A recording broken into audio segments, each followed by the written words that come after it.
செங்கல்பட்டில் தேர்தல் அலுவலர்களுக்கு வாக்கு எண்ணும் பணிக்கான வழிமுறைகள் குறித்து பயிற்சி வகுப்பு மாவட்ட ஆட்சியர் அருண்ராஜ் தலைமையில் நடைபெற்றது. செங்கல்பட்டு மாவட்ட ஆட்சியர் அலுவலக கூட்டரங்கில் ஸ்ரீபெரும்புதூர் நாடாளுமன்ற தொகுதிக்கான வாக்கு எண்ணும் பணி தாம்பரம் MIT கல்லூரியில் நடைபெறவுள்ளது. வாக்கு எண்ணும் மையத்தில் தேர்தல் அலுவலர்கள் பின்பற்ற வேண்டிய நடைமுறைகள் குறித்தும், EVM மற்றும் VVPAT வாக்கு ஒப்புகைச் சீட்டு எண்ணும் நடைமுறைகள், முகவர்களை அணுகும் முறைகள் உள்ளிட்டவைகள் குறித்து வாக்கு எண்ணும் அலுவலர்களுக்கு பயிற்சி அளிக்கப்பட்டது. இந்நிகழ்வில் மாவட்ட வருவாய் அலுவலர் சுபானந்தினி, மாவட்ட ஆட்சியர் நேர்முக உதவியாளர் அறிவுடை நம்பி மற்றும் 300க்கும் மேற்பட்ட அரசு அலுவலர்கள் பங்கேற்றனர்.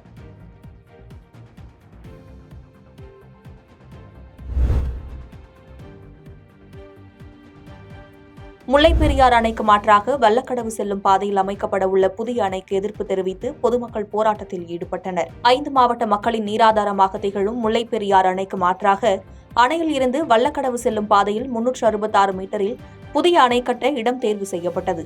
அது மட்டுமல்லாமல் நிதி ஒதுக்கீடும் செய்யப்பட்டுள்ளது. கேரள அரசின் இந்நடவடிக்கையை கண்டித்தும் மத்திய சுற்றுச்சூழல் அமைச்சகம் கேரளாவின் புதிய அணை கட்டும் திட்ட அறிக்கையை நிராகரிக்க கோரியும் விவசாய சங்கத்தினர் மணிமண்டபம் பகுதியில் கோரிக்கைகளை வலியுறுத்தி ஆர்ப்பாட்டத்தில் ஈடுபட்டனர். இந்த போராட்டத்தில் 100க்கும் மேற்பட்டோர் கலந்து கொண்டனர். இதனால் ஏராளமான போலீசார் பாதுகாப்பு பணியில் ஈடுபடுத்தப்பட்டனர்.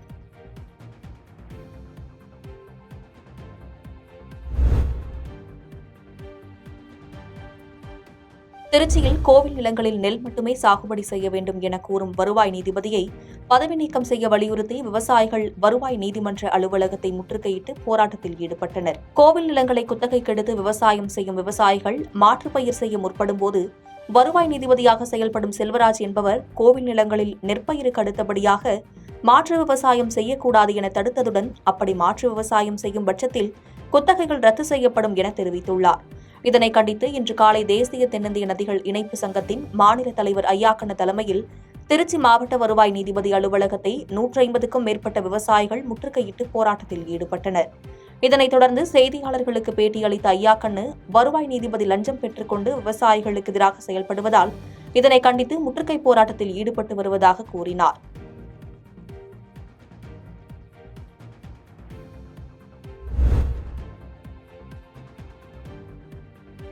சேலத்தில் போக்குவரத்து கழக பணிமனை மேலாளரை கண்டித்து புதுப்பாளையம் பேருந்து நிறுத்தத்தில் பேருந்தை சிறைப்பிடித்த பொதுமக்களால் பரபரப்பு ஏற்பட்டது.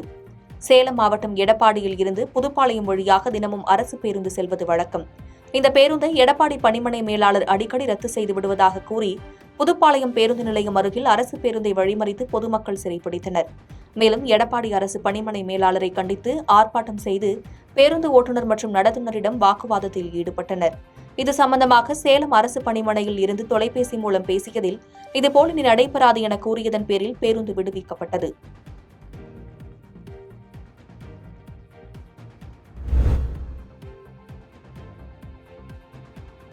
கன்னியாகுமரி மாவட்டத்தில் தொடர்ந்து பெய்து வரும் மழையின் காரணமாக ரப்பர் பால் வெட்டும் தொழில் முற்றிலும் முடங்கியுள்ளதால் 2 லட்சம் தொழிலாளர்கள் வேலை இழந்து வருமானமின்றி தவித்து வருகின்றனர்.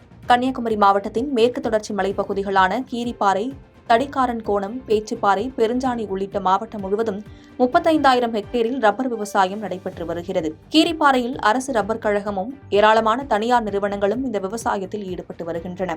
இந்நிலையில் கடந்த சில தினங்களாக பெய்து வரும் மழையின் காரணமாக ரப்பர் பால் வெட்டும் தொழில் முற்றிலுமாக முடங்கியது.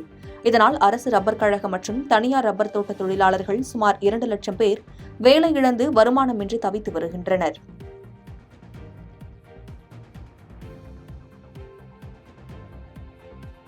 பாதகம் செய்பவரை கண்டால் நாம் பயங்கொள்ளலாகாது பாப்பா, மோதி மிதித்து விடு பாப்பா, அவர் முகத்தில் உமிழ்ந்து விடு பாப்பா. அண்மை செய்திகளை உடனுக்குடன் தெரிந்து கொள்ள இணைந்திருங்கள் இயம்நாடு தொலைக்காட்சியுடன்.